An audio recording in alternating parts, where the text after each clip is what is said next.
Puji Tuhan, Bapak Ibu Saudara yang dikasihi oleh Tuhan. Pagi hari ini kita mau datang kepada Tuhan. Kita mau mempersiapkan hidup kita. Kita mau mengambil saat teduh kepada Tuhan. Kita mau bersyukur bahwa Tuhan begitu baik. Tuhan begitu luar biasa. Kasih-Nya selalu menyertai kehidupan kita pagi hari ini.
setiap hadirat Allah. Kami menikmati setiap anugerah Tuhan.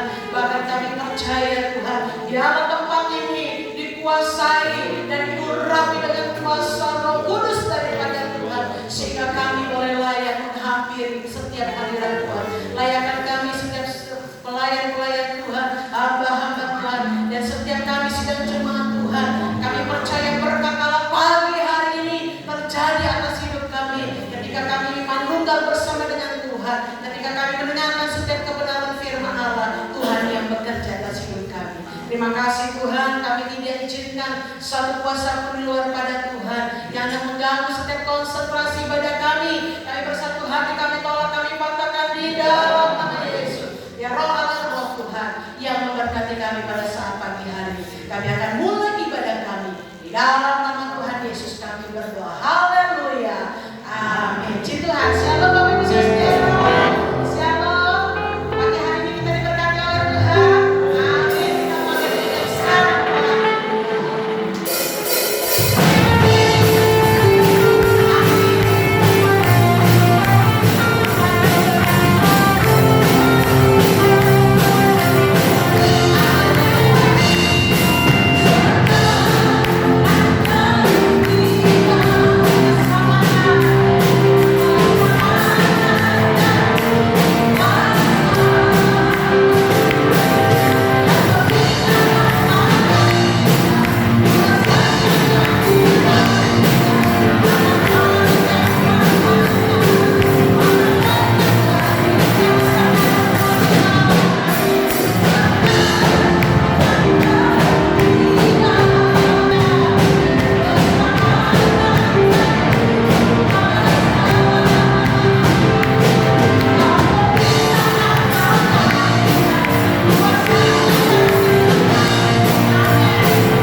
kami dapat kembali memuji dan memuliakan nama-Mu dalam situasi yang serba terbatas. Namun kami percaya Allah yang berkuasa, yang terus mengatur, memimpin dan melawat kami, sehingga kami beroleh sukacita yang berlimpah di dalam Engkau. Saatnya kami akan duduk diam mendengarkan firman Tuhan.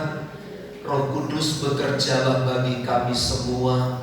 Engkau yang menyatakan seluruh isi hati-Mu kepada kami melalui firman-Mu, dan pakailah hamba-Mu untuk menyampaikan isi hati Tuhan, sehingga sampai seperti tujuan Tuhan kehendaki untuk setiap umat-umat-Mu.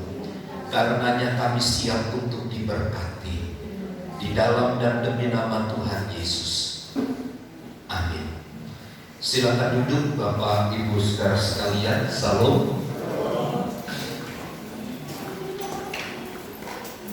Kita sampai pada bulan yang ke-7 Bapak Ibu hari ini, dan hari ini adalah tanggal 3 ya, sudah tanggal 3 kita memasuki bulan yang baru. Tidak terasa kita telah melalui banyak hal bersama dengan Tuhan. Dan tentu untuk selanjutnya pun Tuhan akan terus menuntun dan menolong kita. Amin ya. Mari kita membaca Alkitab kita di dalam Matius pasal yang ke-11 ayat 25 sampai kepada ayat yang ke-30. Matius pasal 11 ayat 25 sampai ayat 30. Kita baca bergantian ayat ini. Saya membaca ayat 25 dan dipersilahkan kepada Bapak Ibu saudara sekalian membaca ayat yang ke-26. Demikian ajakan juru selamat. Pada waktu itu berkatalah Yesus, "Aku bersyukur kepadamu Bapa, Tuhan dan bumi, Tuhan langit dan bumi, karena semuanya itu Engkau sembunyikan bagi orang bijak dan orang pandai, tetapi Engkau nyatakan kepada orang kecil. Semua telah diserahkan kepadaku oleh Bapakku, dan tidak seorang pun mengenal anak selain Bapa, dan tidak seorang pun mengenal Bapa selain anak, dan orang yang kepadanya anak itu berkenan menyatakannya."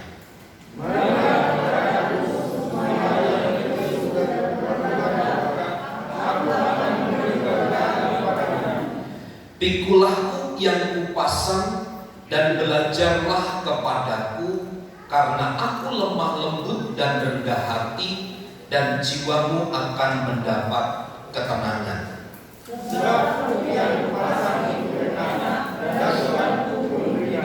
Puji Tuhan.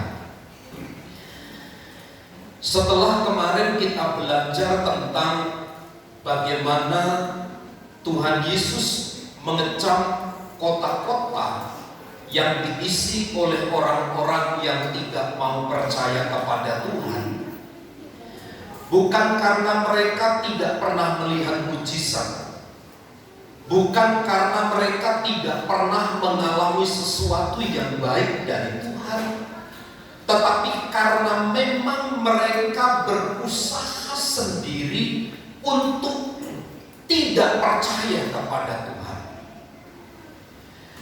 Dan kalau kita membaca ayat 25 sampai ayat yang ke-30 ini,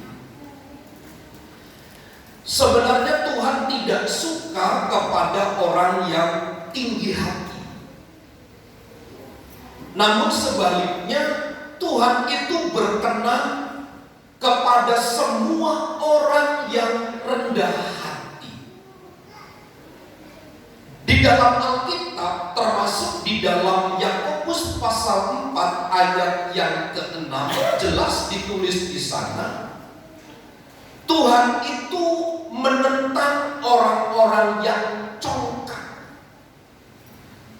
tetapi mengasihani orang-orang yang rendah hati. Termasuk di dalam ayat 25 sampai 30 ini, Tuhan mengajarkan kepada semua umat, Tuhan mengajar kepada semua gerejanya untuk memiliki hidup dalam kerendahan hati. Sebab orang yang rendah hati, dia akan lebih mengenal siapa diri mereka sendiri di hadapan Allah. Orang yang rendah hati itu mudah memahami, mudah mengkoreksi, dapat dengan mudah mengenal siapa dirinya di hadapan Tuhan. Beda dengan orang-orang yang memiliki tinggi hati. Dia sulit untuk mengenal Allah. Dia sulit untuk memahami dirinya sendiri di hadapan Tuhan. Yang dia tahu adalah dia lebih dari segala-galanya. Yang dia paham adalah bahwa Tuhan itu harus mengikuti apa yang dikehendaki oleh hatinya. Itu orang-orang yang tinggi hati. Tetapi orang-orang yang rendah hati yang diajarkan oleh Tuhan. Karena orang-orang yang rendah hati itu akan mengenal dengan baik dirinya sendiri di hadapan Allah.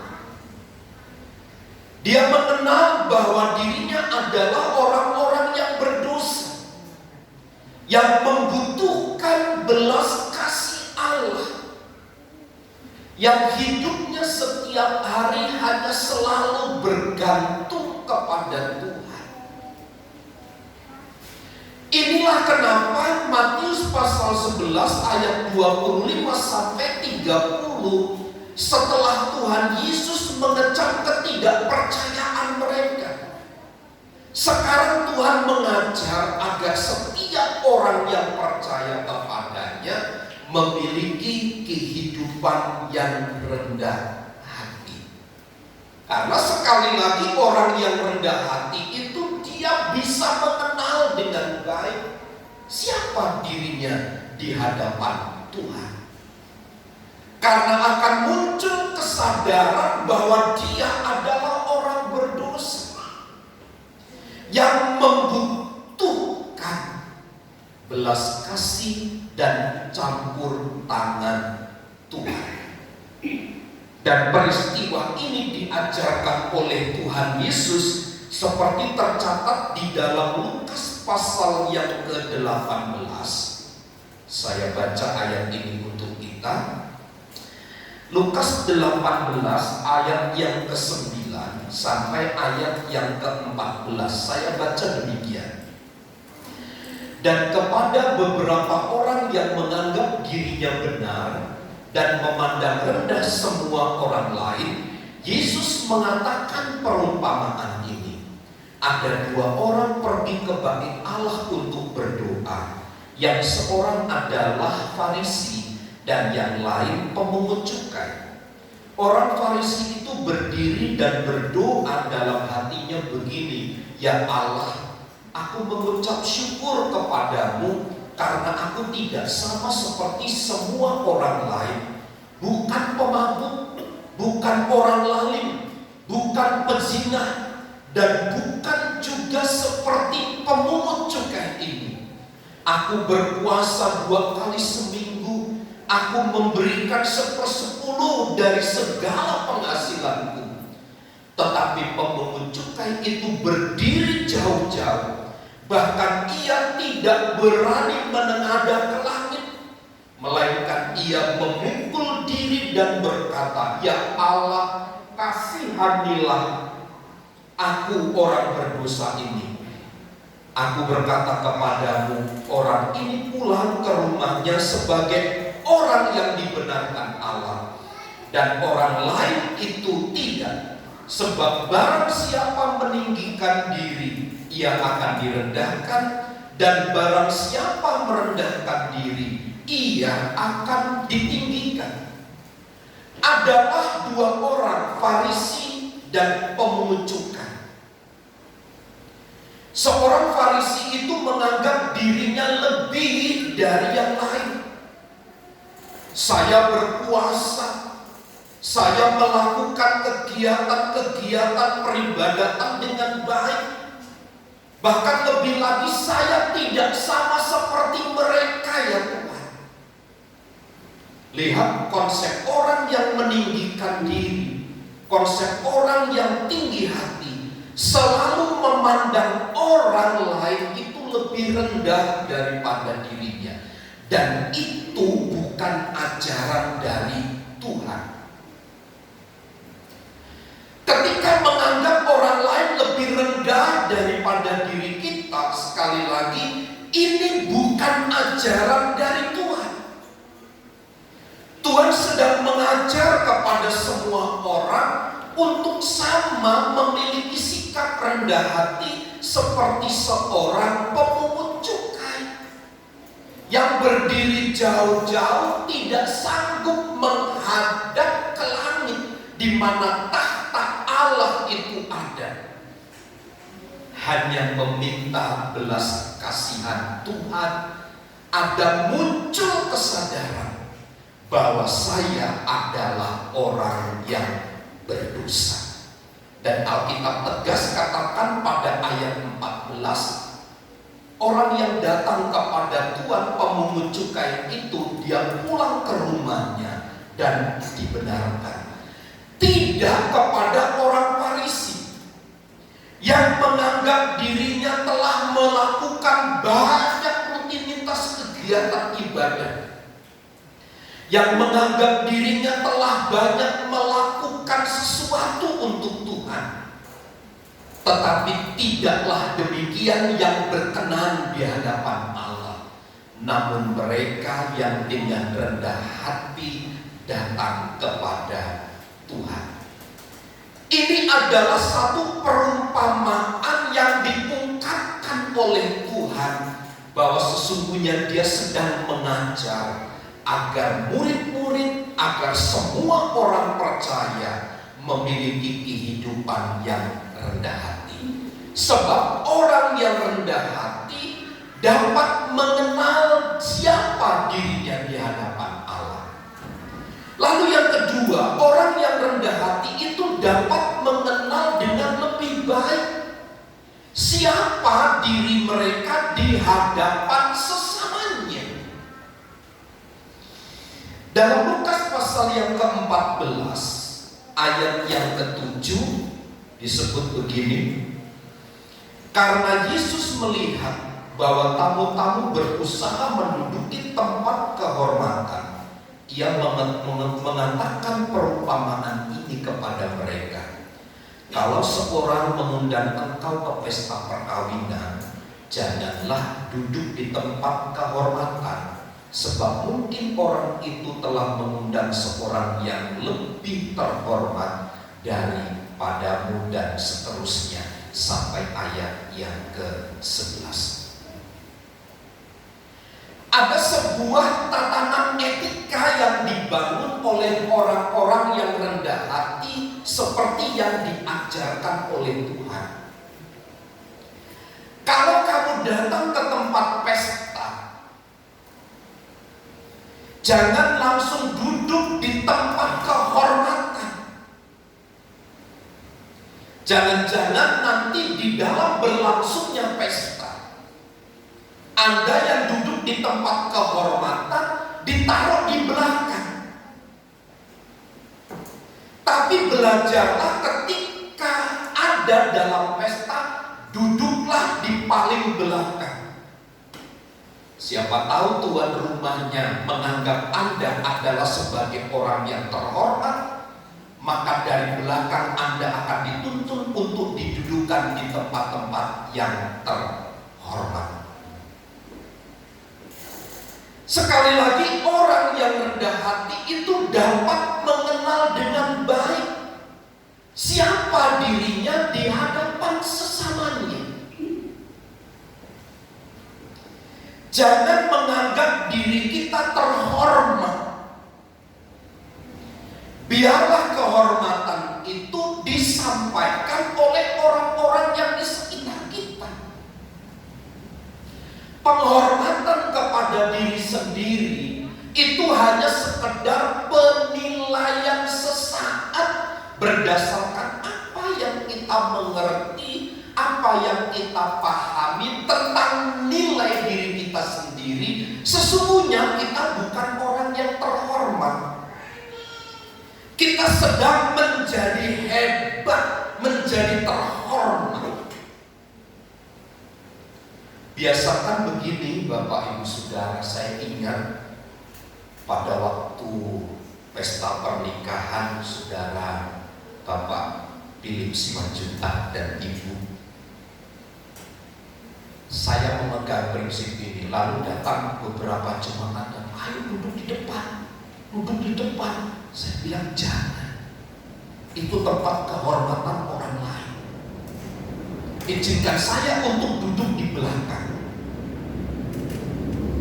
Duduk di belakang itu lebih nikmat Bapak Ibu Saudara. Lebih menikmati persekutuan, menikmati pesta dan seterusnya.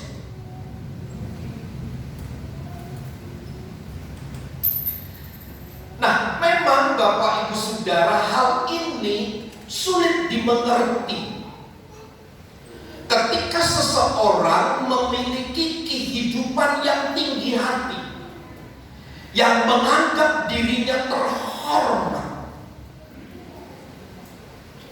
Jikalau mungkin tempat kehormatannya itu ditempati oleh orang lain, dia pasti akan marah.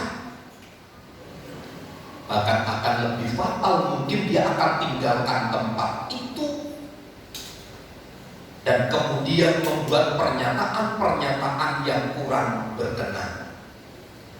Karenanya Alkitab mengajar orang yang rendah hati itu dapat mengenal dengan lebih baik siapa dirinya di hadapan sesamanya.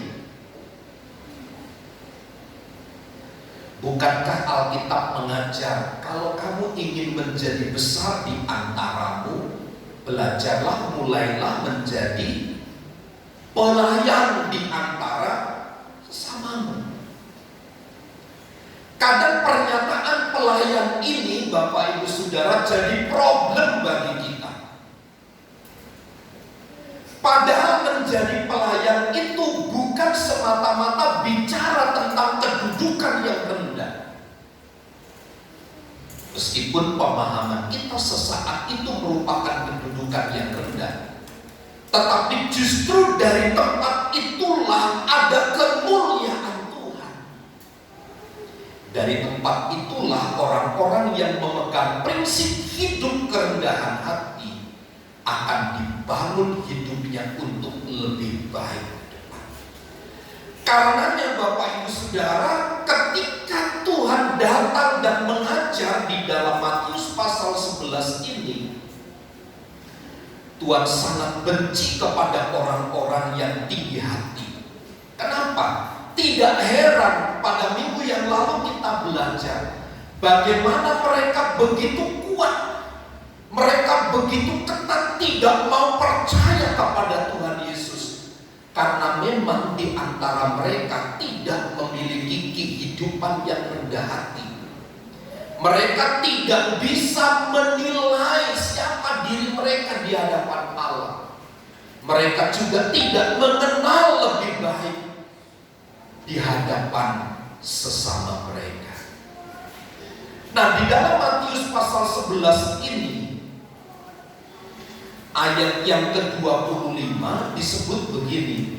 Pada waktu itu berkatalah Yesus, aku bersyukur kepadamu Bapa, Tuhan langit dan bumi, karena semuanya itu Engkau sembunyikan bagi orang bijak dan orang pandai. Orang bijak dan orang pandai yang dimaksud di dalam ayat 25 itu bukanlah orang yang IQ-nya tinggi, bukanlah orang yang pandai menurut kata pandai itu sendiri. orang yang pintar, tidak.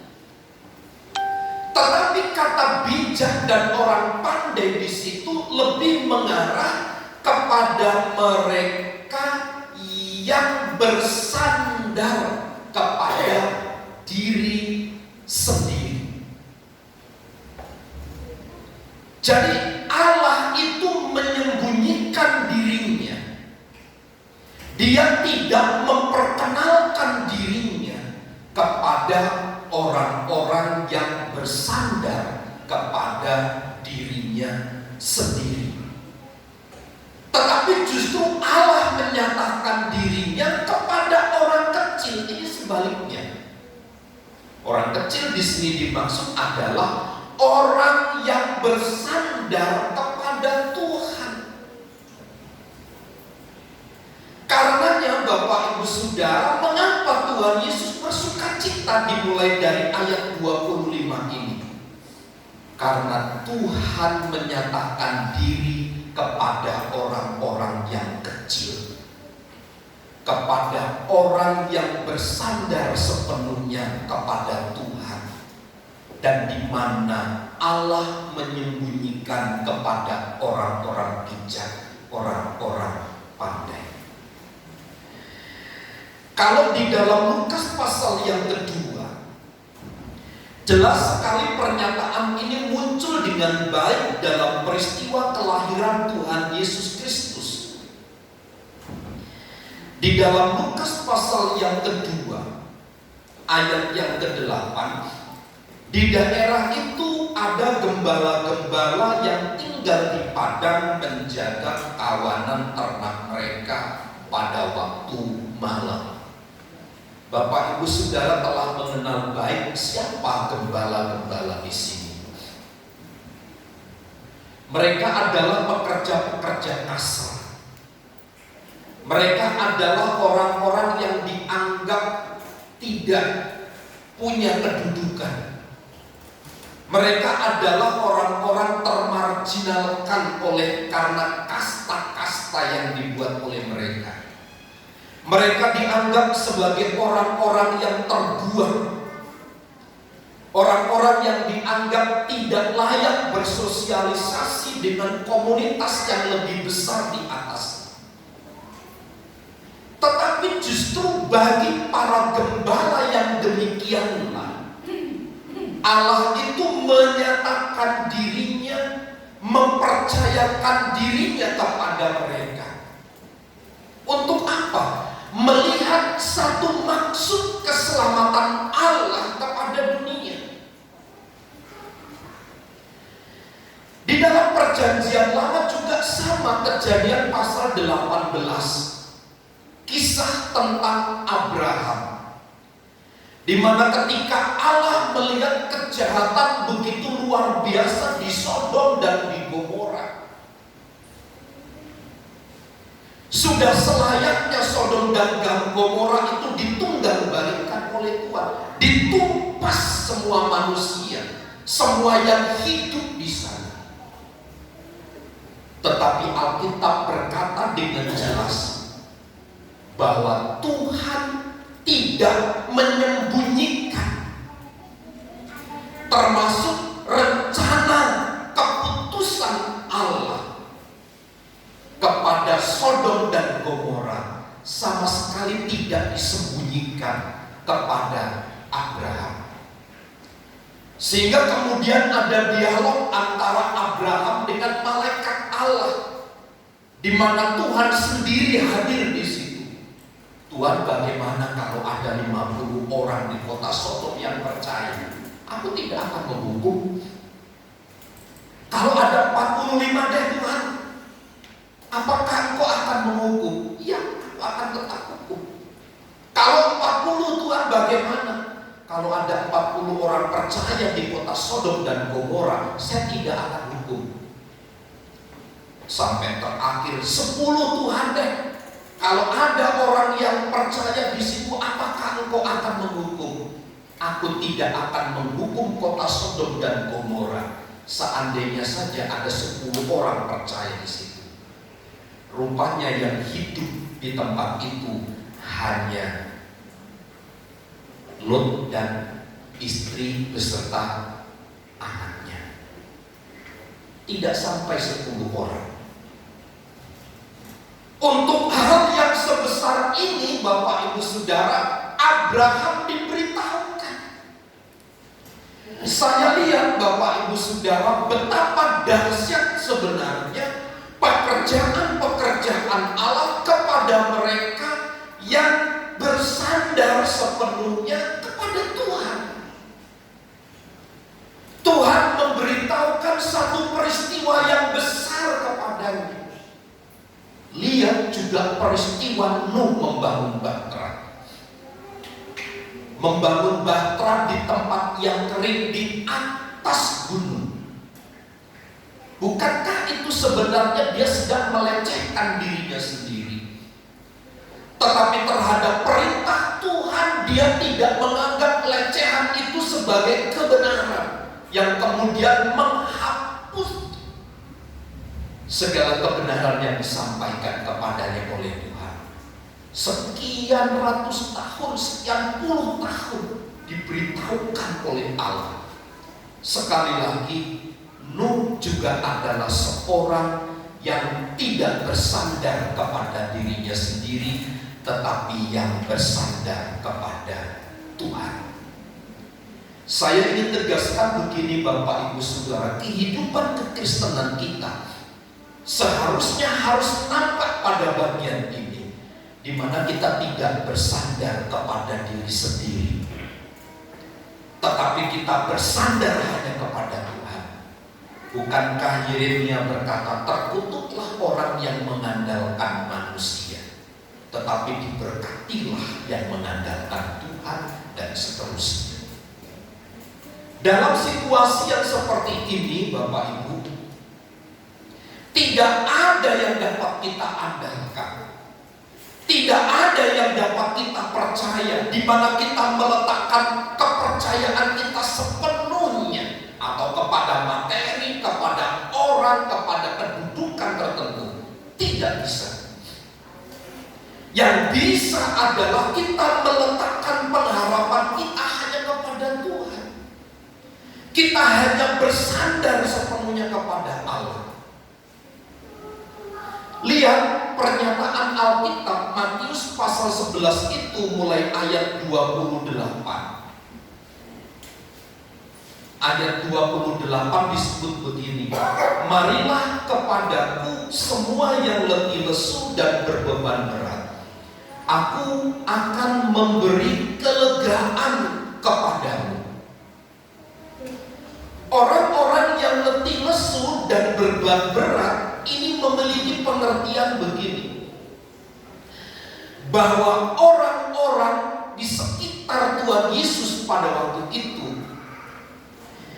mereka merasakan beratnya tuntutan dari hukum Taurat, tuntutan tradisi-tradisi Farisi dan ahli-ahli Taurat. Semisal Matius pasal yang ke-23, Matius 23 ayat yang keempat. Mereka mengikat beban berat, lalu meletakkannya di atas bahu orang, tetapi mereka sendiri tidak mau menyentuhnya. Ini ahli-ahli Taurat. Mereka mengajarkan pengajaran-pengajaran yang mengikat, membebani umat, tetapi sementara mereka sendiri tidak mau menyentuhnya, mereka tidak mau melakukannya. Semisal kasus di dalam Kisah Rasul pasal yang ke-15. Inilah yang disebut beban berat mereka, sehingga Tuhan Yesus memberikan undangan kepada mereka. Kisah Rasul 15 ayat pertama. Beberapa orang datang dari Yudea ke Antioquia dan mengajarkan kepada saudara-saudara di situ, jikalau kamu tidak disunat menurut adat istiadat yang diwariskan oleh Musa, kamu tidak dapat diselamatkan. Ayat 5. Tetapi beberapa orang dari golongan Farisi yang telah menjadi percaya datang dan berkata, orang-orang bukan Yahudi harus disunat dan diwajibkan untuk menuruti hukum Musa ayat 10. Kalau demikian, mengapa kamu mau mencobai Allah dengan meletakkan pada tengkuk murid-murid itu suatu kuk yang tidak dapat dipikul, baik oleh nenek moyang kita maupun oleh kita sendiri. Orang merasakan betapa berat beban yang disampaikan kepada mereka oleh orang-orang Farisi ini, sehingga yang muncul kemudian mereka tidak dapat melakukan dengan baik.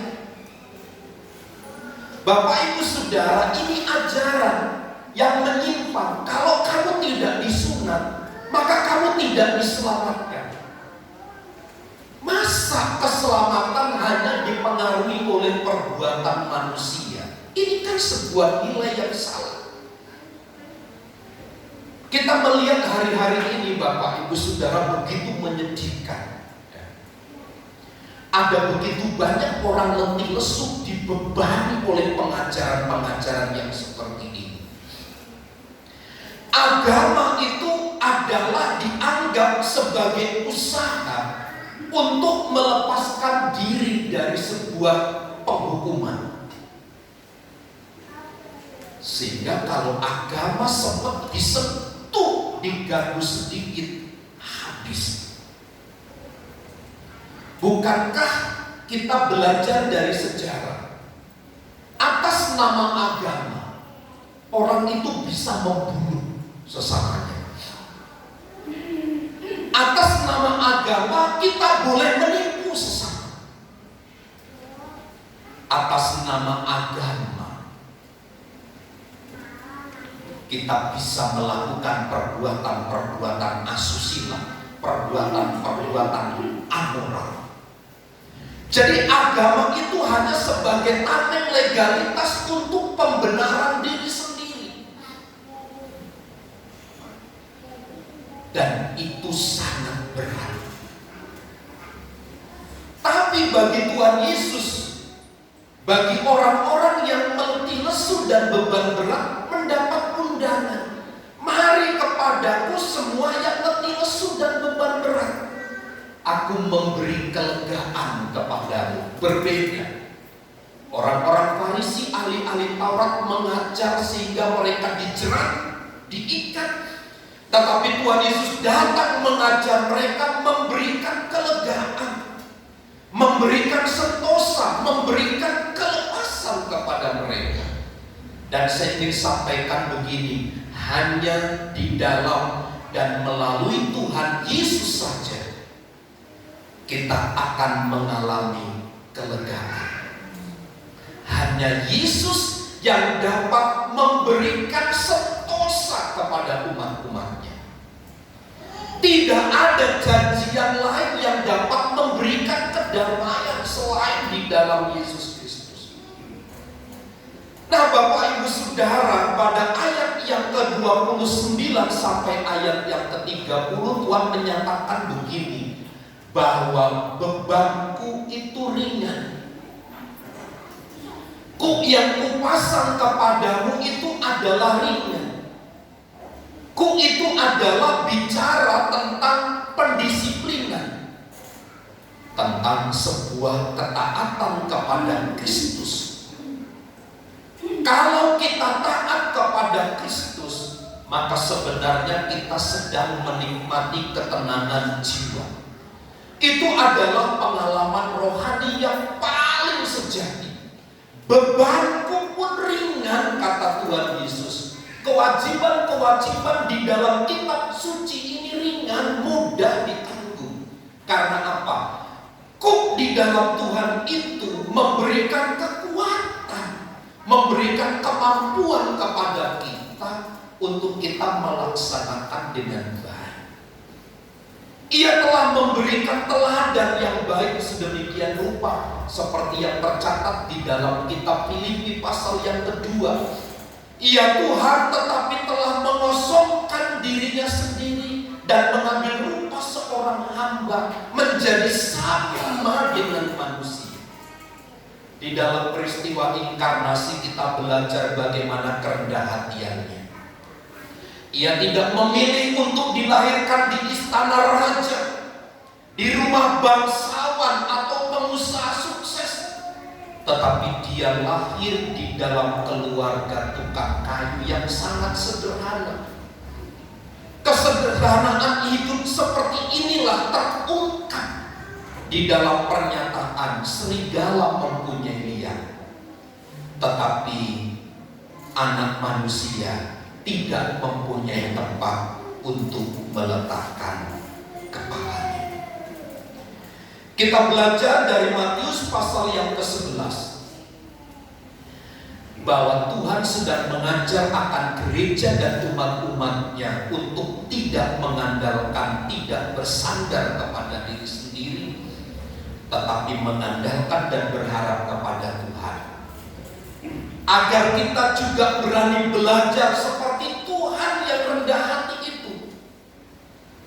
Karena dari situlah kita akan melihat bagaimana Tuhan melakukan perkara yang besar kepada umatnya. Dan kepada mereka yang letih lesu dan berbeban berat, Dia akan memberikan kelegaan yang sejati. Karenanya pagi hari ini Bapak Ibu Saudara, mari kita belajar untuk tidak bersandar kepada diri sendiri, tapi mari kita bersandar hanya kepada Tuhan. Karena hanya Tuhan yang dapat menenangkan jiwa kita. Tuhan Yesus memberkati. Mari kita berdoa. Kami bersyukur buat pagi hari ini untuk berita firman Tuhan yang telah kami dengar. Kiranya beberapa prinsip firman Allah ini menjadikan kami semakin kuat, menjadikan kami semakin bertumbuh di dalam Tuhan, sehingga kami memiliki kekuatan untuk berjalan menghadapi hari-hari kami yang sukar. Ada kekuatan, ada pertolongan dari Allah yang memampukan kami untuk tetap berdiri di dalam Engkau, meskipun kami harus berjalan dalam kesulitan demi kesulitan, tapi kami percaya kelegaan dan sentosa dipercayakan, diberikan kepada kami. Pagi hari ini Tuhan, kami akan melakukan perjamuan kudus. Di atas semuanya itu kami izinkan Tuhan untuk bekerja. Biarlah peristiwa salib, di mana salib-Mu menyelamatkan kami, tempat Engkau mengorbankan diri-Mu untuk keselamatan jiwa kami.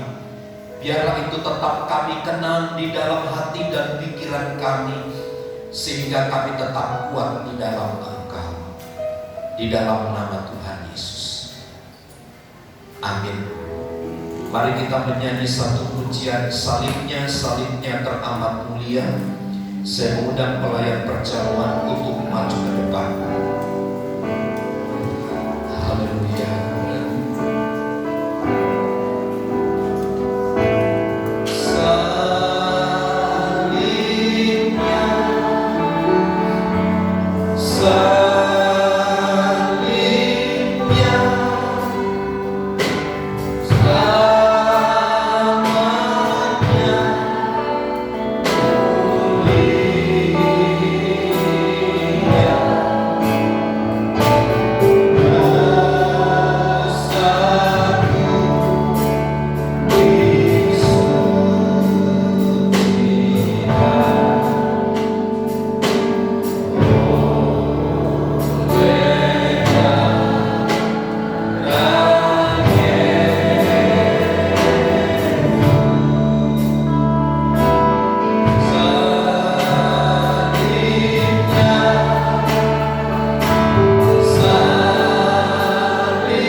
mempersembahkan hidup kami kepada Tuhan.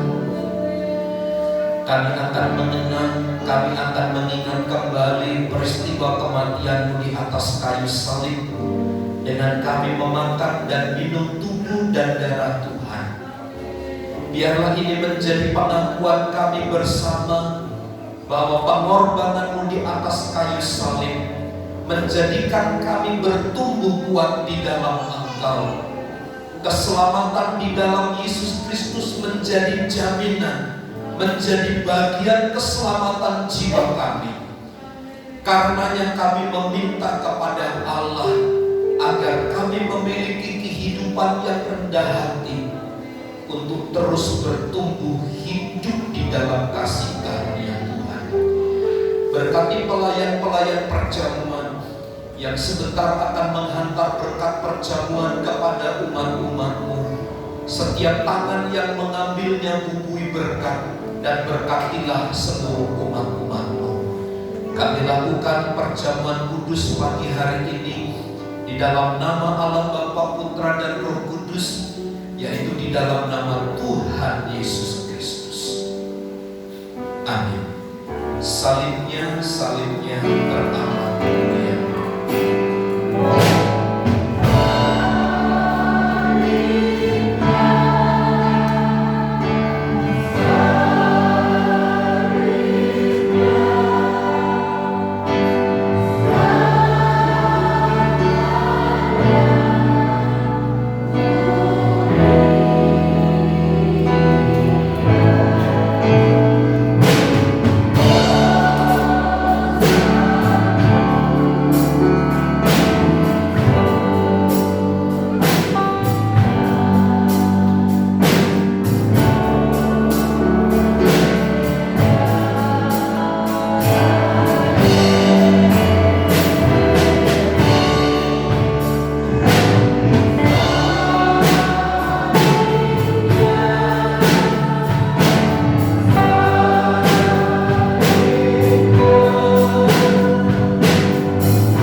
Roti yang kita pegang di tangan kanan kita adalah melambangkan tubuh Tuhan, tubuh yang terpecah-pecah di atas kayu salib itu oleh karena pelanggaran dan kesalahan kita. Tetapi Dia merelakan dirinya untuk menyerahkan dirinya bagi kita yang percaya kepadanya. Dengarkan firman Tuhan sebelum kita memakan roti yang melambangkan tubuh Tuhan.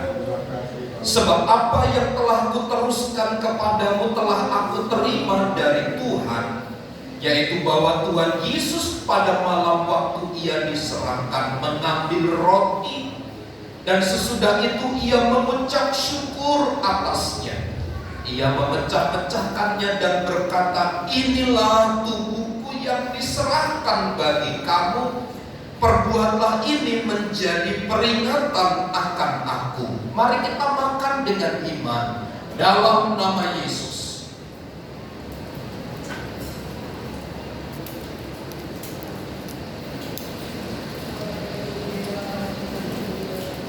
Haleluya, haleluya. Mari angkat cawanmu di tangan kanan. Cawan yang berisi air anggur adalah melambangkan darah Tuhan. Darah itulah yang menguduskan dan menyucikan kita, yang melayakkan kita, sehingga kita memiliki hubungan yang baik kembali dengan Tuhan. Demikian juga Ia mengambil cawan sesudah makan lalu berkata, "Cawan ini adalah perjanjian baru yang dimeteraikan oleh darahku. Perbuatlah ini setiap kali kamu meminumnya menjadi peringatan akan aku. Sebab setiap kali kamu makan roti dan minum cawan ini, kamu memberitakan kematian Tuhan sampai Ia datang." Mari kita minum dengan iman dalam nama Yesus. Haleluya. Terima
untuk penyertaan dan pembelaan-Mu sepanjang waktu bagi kami Tuhan. Terima kasih untuk pembelaan Tuhan. Terima kasih untuk kelegaan yang sudah Engkau nyatakan kepada kami. Karena kami percaya hanya di dalam Engkau saja kami menikmati sejahtera, kami menikmati berkat yang berkelimpahan. Karenanya Bapa, kami mengucap syukur untuk segala perbuatan Tuhan bagi kami. Dan biarlah setiap kami pagi hari ini melihat dan menikmati karya dan pekerjaan Tuhan. Kami yang sakit Tuhan sudah sembuhkan dalam nama Yesus. Kami yang lemah Tuhan sudah kuatkan dalam nama Yesus. Kami yang bermasalah, kami yang mengalami kesulitan, ada jalan terbuka dalam nama Yesus. Tidak ada yang sukar bagi Tuhan untuk menolong kami. Terima kasih untuk perjamuan ini Tuhan. Kiranya Tuhan terus menyatakan pertolongan-Mu kepada setiap kami. Kami terima berkat firman dan perjamuan kudus di dalam dan demi nama Tuhan Yesus. Semua yang diberkati bersama katakan amin.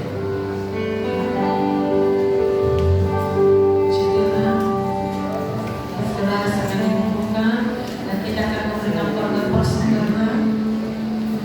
Mari kita persiapkan persembahan kita yang terbaik bagi Tuhan. Mari kita bersatu di dalam doa. Kami mengangkat kami kepada-Mu Tuhan.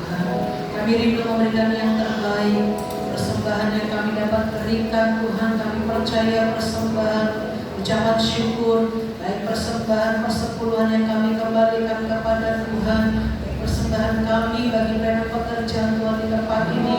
Kami percaya Tuhan yang membalas, Tuhan yang memberkati, baik dalam usaha pekerjaan rumah tangga kami, bahkan kesehatan kami.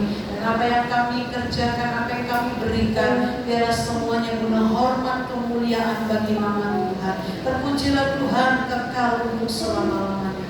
Di dalam nama Tuhan Yesus kami berdoa. Haleluya. Amin. Puji Tuhan, kita akan angkat pujian sekarang. Saya sudah bebas.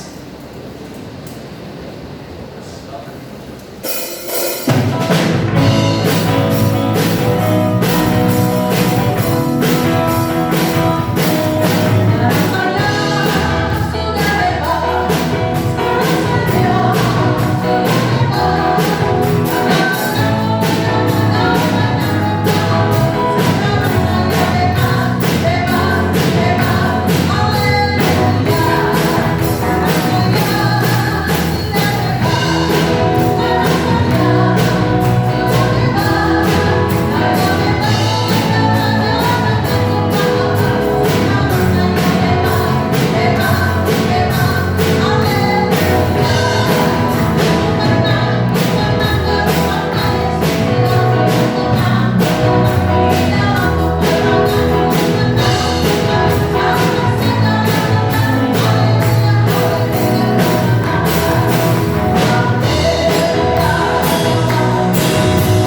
Diucapkan selamat ulang tahun kepada Bapak Daud Siregar tanggal 28, kemudian Bapak Edi Paulus tanggal 29, Ibu Silaban atau Ibu Rosmaida Setepu tanggal 30, selamat berulang tahun. Kemudian anak Brian Sitorus tanggal 30. Tuhan Yesus memberkati. Terus dukung dalam doa Bapak Ibu Saudara untuk anak Daniel Sitorus yang dirawat di Rumah Sakit Hermina karena DBD ya. Jadi ini sudah mewabah hari-hari ini, penyakit demam berdarah ya. Di kota Bumi itu sudah mulai meluas ya. Jadi hati-hati Bapak Ibu Saudara. Rupanya tidak hanya juga kena DBD tetapi juga infeksi lambung. Sempat kemarin diberitahukan kepada saya hanya 17.000 trombositnya. Padahal itu kan sekitar 66.000 ya, 200.000 ya. Trombosit itu 200.000. Ini anak muda ini tinggal 17.000. Tapi kemarin terakhir sudah mulai naik terus karena tidak bisa dikunjungi Bapak Ibu. Kami pun sebagai hamba Tuhan tidak bisa menjenguk begitu, hanya video call saja.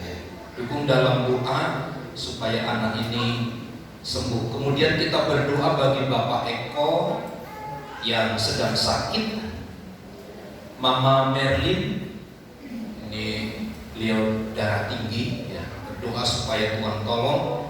Kemudian kita berdoa buat Mama Parda, anak sekolah minggu atau Ibu Silaban, kiranya Tuhan yang terus bekerja atas hidupnya. Kita berdoa bagi jemaat Tuhan yang sedang berlibur, Ibu Siregar yang sedang ke Medan, ke Sipirok, kiranya Tuhan menyertai perjalanan mereka. Tuhan Yesus memberkati. Saya undang kita sekali lagi berdiri, mari kita akhiri ibadah kita di dalam doa. Kami mengangkat tangan di hadapan-Mu Tuhan sebagai tanda penyerahan kami kepadamu untuk segala perbuatan dan keajaiban Tuhan yang dinyatakan, yang juga telah memungkinkan kami dapat beribadah dengan baik dari awal sehingga selesainya. Kasih karunia dan damai sejahtera Allah dilimpahkan bagi kami sekalian. Bagi rekan-rekan kami yang berulang tahun, Bapak Edi Paulus, Daud Siregar, Ibu Silaban, anak kami Brian Sitorus, Tuhan berkati mereka dengan berlimpah dalam nama Yesus. Teringat akan kami bagi anak Daniel Sitorus yang sakit di Rumah Sakit Hermina, Tuhan berkati sembuhkan dalam nama Yesus. Bapak Eko yang sakit, Tuhan sembuhkan dalam nama Yesus. Mama Parda atau Ibu Silaban yang terbaring di rumah sakit, Abah mohon belas kasihan Tuhan, biarlah pertolongan Tuhan dinyatakan dengan sempurna. Berdoa bagi Mama Merlin, Tuhan pulihkan ya Tuhan, Tuhan berkati dalam nama Yesus. Ibu Siregar yang di Medan pun Tuhan sertai perjalanannya sampai di tujuan dengan selamat. Dan seluruh kami yang ada yang mengikuti ibadah pagi hari ini, berkati rumah tangga, berkati keluarga kami Tuhan. Berkati apa yang kami kerjakan sehingga semakin bertambah-tambah berkat Tuhan atas keluarga kami. Berkati bangsa dan negara kami, berkati pemerintahan kami dari pusat sampai daerah. Tuhan yang memberkati. Tuhan lawat dalam kasih setia Tuhan. Di dalam nama Yesus kami berdoa. Mari saudaraku, angkat tanganmu dan terimalah berkat Tuhan. Tuhan memberkati dan melindungi engkau. Tuhan menyinari engkau dengan wajahnya dan memberi engkau kasih karunia. Tuhan menghadapkan wajahnya kepadamu dan memberi engkau damai sejahtera. Kiranya kasih karunia Tuhan Yesus Kristus dan kasih Allah serta persekutuan Roh Kudus menyertai kita sekalian saat ini dan sampai selama-lamanya. Kami terima segala berkat Tuhan di dalam nama Tuhan Yesus Kristus. Kita semua yang percaya dan diberkati bersama katakan amin. Bapa, terima kasih.